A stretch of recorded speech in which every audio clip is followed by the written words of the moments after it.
I was excited to find a Husqvarna Viking stitch creator on the brand new Designer Epic 3. Now, since Husqvarna Viking and FUF are kind of under the same business umbrella, we are starting to see some of the features from the FUF machines show up on the Vikings, and vice versa, some of the Viking features show up on the FUF machines.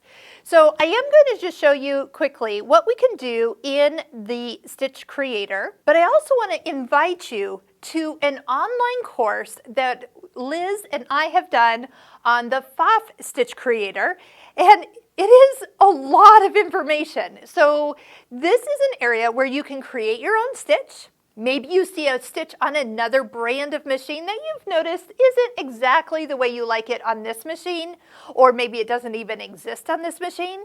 That's what the stitch creator's answer is for. You could replicate stitches from Bernina, from Janome, from Juki, from Brother, from Baby Lock, all those machines on your own Designer Epic 3. So in our online course, we actually go through a lot of additional things that you can do. We really get into challenging each other. We even do we all start with like one same stitch, and then we all try it, and we end up manipulating it, and we end up with totally different stitches at the end. It's kind of fun. We do it side by side. But what you can do is you can actually, as you add a stitch or two, you can move these stitches on the grid. And I've opened up the little viewer so I can actually see what I'm doing. I can touch and drag these little nodes or dots around.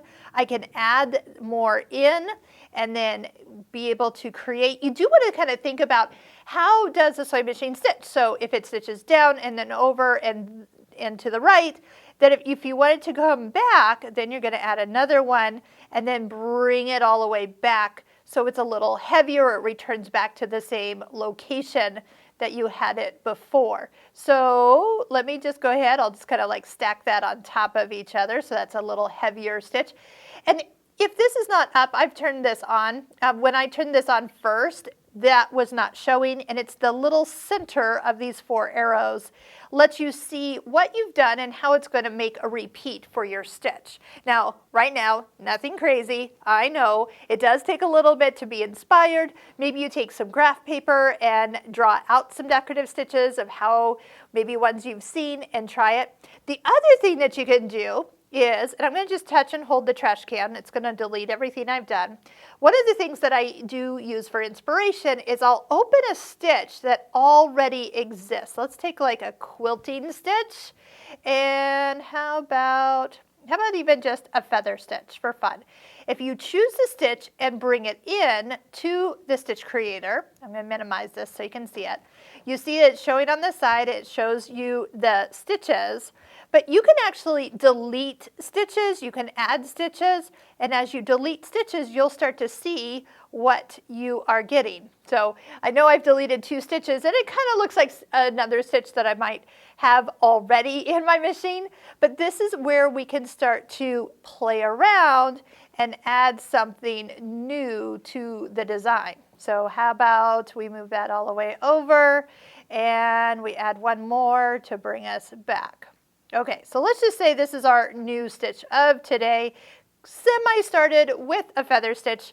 Now it looks like a little row of flags, and it's ready to repeat. Now the other thing that I like to do is if I have all of the stitches selected, so you can do that by kind of highlighting them all, they turn orange, is I love to bring stitches in and triple them. So see that little ×3? When you ×3 it, you're going to get a much bolder looking stitch, but without having to use like a thicker thread or a top stitch needle. I love to bring stitches in here, add the ×3 option, and then go stitch them out. And it's amazing what you'll get. You can save your stitches as you go, and then that way they're in the machine and can be saved. We'll just do new stitch and call it good there.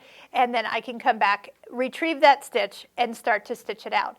You might spend an afternoon creating stitches and making a very specific stitch creator stitch book and add that page to your library of stitches that you've created yourself. But if you want to really take a look at what's possible, I want you to click the link down in the description of this YouTube video hop over to the FOF Stitch Creator Masterclass and watch some of the free videos that we have available for you to explore that course, see if that's right for you. I will tell you, even though we are talking FOF, you can enroll in that course and all the icons that you see are the same. So you'll be able to follow along, you'll be able to create, and everything is very similar. It's just a different housing of a different brand of machine. But if you are interested in that course, we'd love to see you. And if you have questions along the way, it's fun to be able to reach out to us at any time, and we will answer your Stitch Creator questions on demand.